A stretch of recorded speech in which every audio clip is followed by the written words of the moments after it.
Assalamualaikum warahmatullahi wabarakatuh.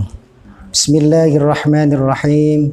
Alhamdulillahi rabbil alamin. Wassalatu wassalamu ala asyrafil anbiya'i wal mursalin wa ala alihi wa sahbihi ajma'in, amma ba'd.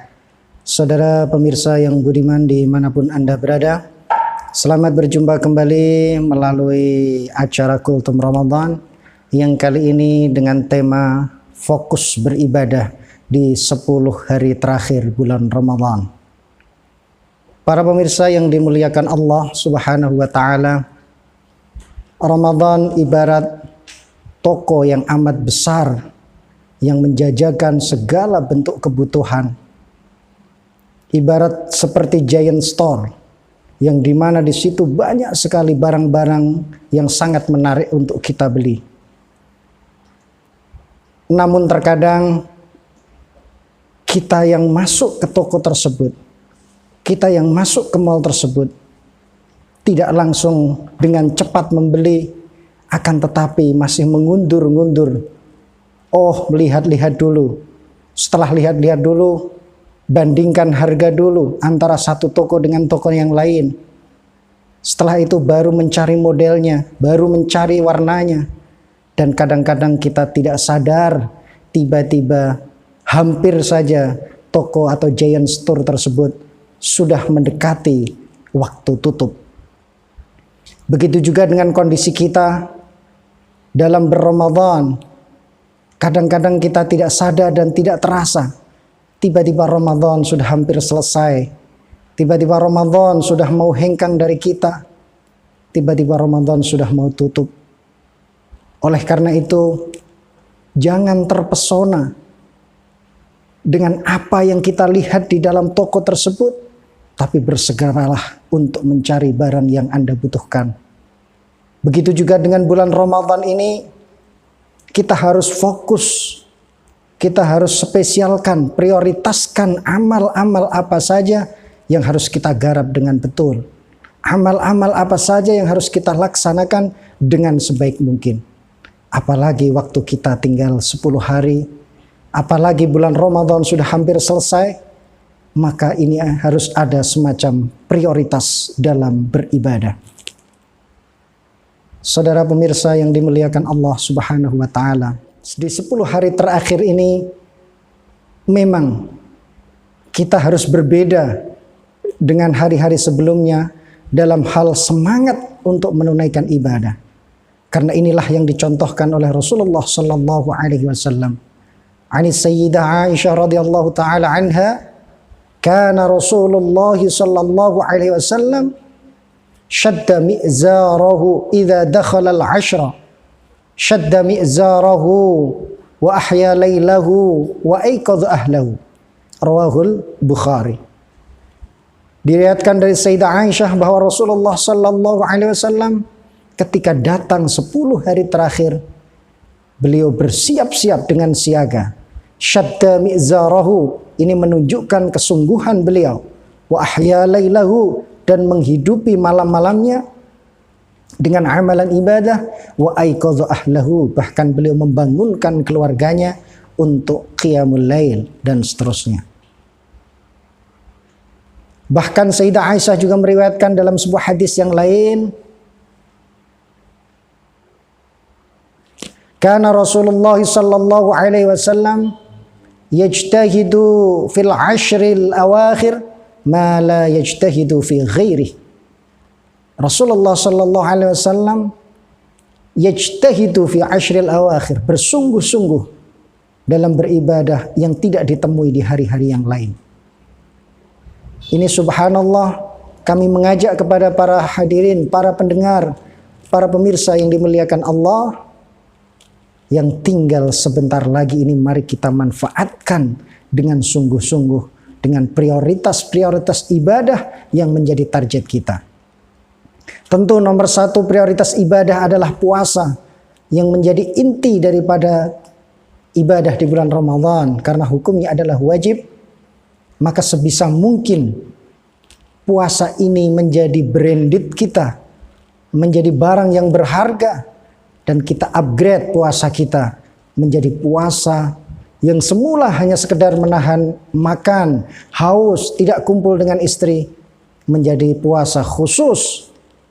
Puasanya orang-orang saleh, di mana panca indera kita juga harus berpuasa. Mulut kita berpuasa, mata kita berpuasa, tangan dan kaki kita juga ikut berpuasa. Kemudian prioritas ibadah kedua adalah tarawih dan qiyamul lail. Kita semangatkan kembali. Tidak hanya tarawih setelah sholat Isya, tambah setelah kita bangun tidur di tengah malam, kita isi dengan sholat malam. Ada sholat tahajud, ada sholat hajat, ada sholat taubah, ada sholat tasbih. Silahkan kita upgrade qiyamul lail. Kemudian prioritas ibadah ketiga adalah bersedekah. Karena Rasulullah Shallallahu Alaihi Wasallam adalah ajwadun nas wa kana ajwadu ma yakunu fi Ramadan.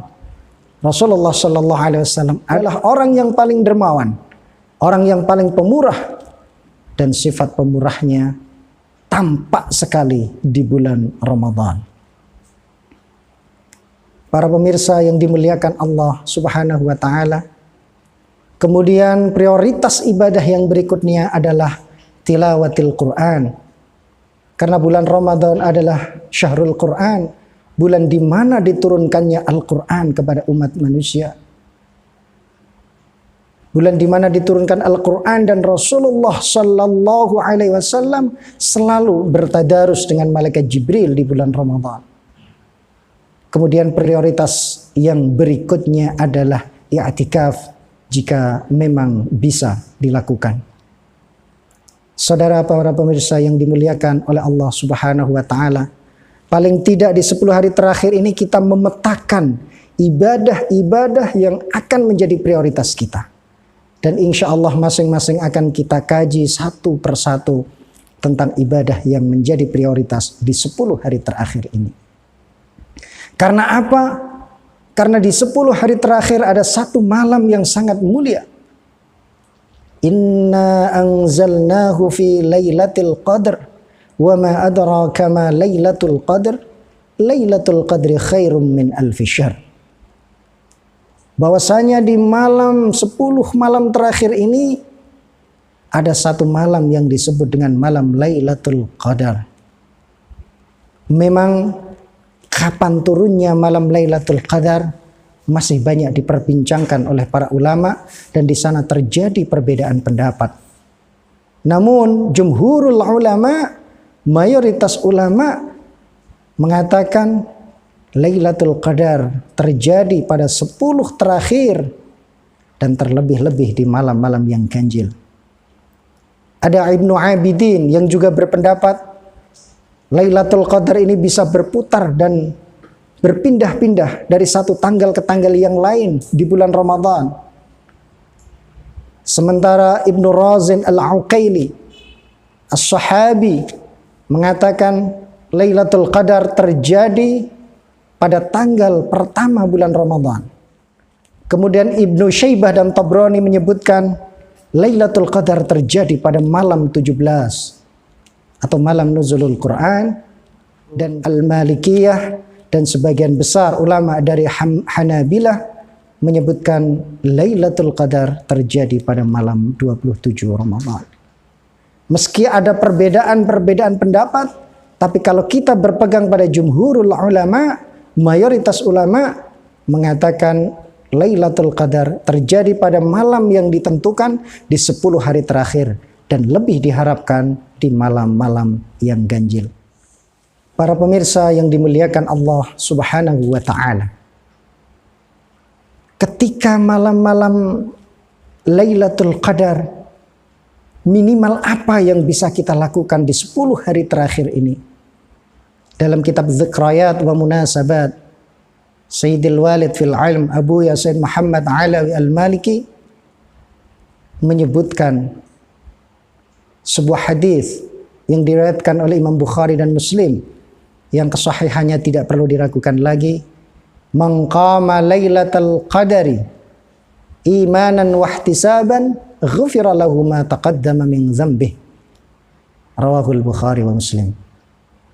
Barang siapa yang melakukan qiyamul lail di malam Lailatul Qadar dengan keimanan, yakin, wahtisaban, dan dengan ikhlas, ghufira lahu ma taqaddama min dzambih, maka Allah akan mengampuni dosa-dosanya yang telah lalu. Hadis ini sahih karena diriwayatkan oleh Al-Bukhari dan Muslim. Kemudian kalau kita kaji yang disebut dengan qiyamul lailatul qadar itu sekadar apa? Sehingga kita dianggap mendapatkan Lailatul Qadar jika malam itu telah turun Lailatul Qadar, itu kadarnya seberapa? Apa kita harus sholat mulai dari maghrib sampai subuh? Kalau bisa dilakukan lebih baik. Tapi ada minimal yang harus kita lakukan, sebagaimana dikatakan oleh Afdalut Tabi'in Sa'id bin al-Musayyib yang mengatakan, man syahidal isya'a Lailatul Qadari yakni fi jama'atin akhadha bihadhihi minha. Barang siapa yang melakukan sholat Isya dengan berjamaah pada malam di mana malam itu diturunkan Lailatul Qadar, maka dia berarti termasuk mendapatkan bagian daripada Lailatul Qadar. Sementara Imam Syafi'i menyebutkan man syahidal isya'a subha Lailatul Qadar fa innahu faqad akhadha bihadhihi minha. Barang siapa yang salat Isya berjamaah dan salat subuh berjamaah pada malam Lailatul Qadar, berarti dia telah mendapatkan bagian daripada Lailatul Qadar. Oleh karena itu dalam kitab Dzikrayat wa Munasabat, Abu Sayyid Muhammad Alawi Al-Maliki mengatakan, orang yang selalu berjamaah salat Isya dan selalu berjamaah salat subuh dari awal malam Ramadan sampai akhir Ramadan, yakin dia termasuk orang yang mendapatkan Lailatul Qadar. Inilah para pemirsa yang dimuliakan Allah Subhanahu wa taala.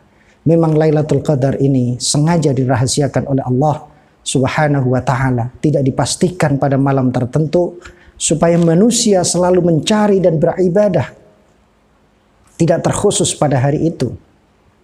Oleh karena itu, apa yang dikatakan oleh Abu Sayyid Muhammad sangatlah benar.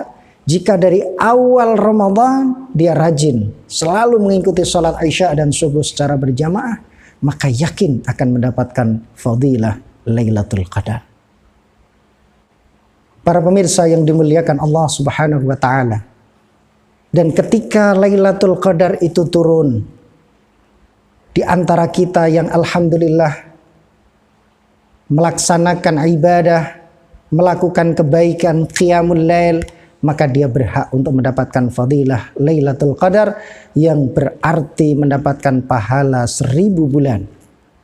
Baik saat itu kita menyadari kalau Lailatul Qadar sedang turun, atau kita tidak tahu kalau ada Lailatul Qadar, tetapi ketika saat itu kita pas beribadah kepada Allah, ketika saat itu kita sedang qiyamul lail, baik kita tahu Lailatul Qadar turun atau tidak, maka kalau pas malam itu turun Lailatul Qadar, kita tetap mendapatkan pahala Lailatul Qadar. Karena menurut Imam At-Tabrani dan Ibnul Arabi tidak disyaratkan orang yang mendapatkan Lailatul Qadar harus tahu kalau dirinya sedang mendapatkan Lailatul Qadar.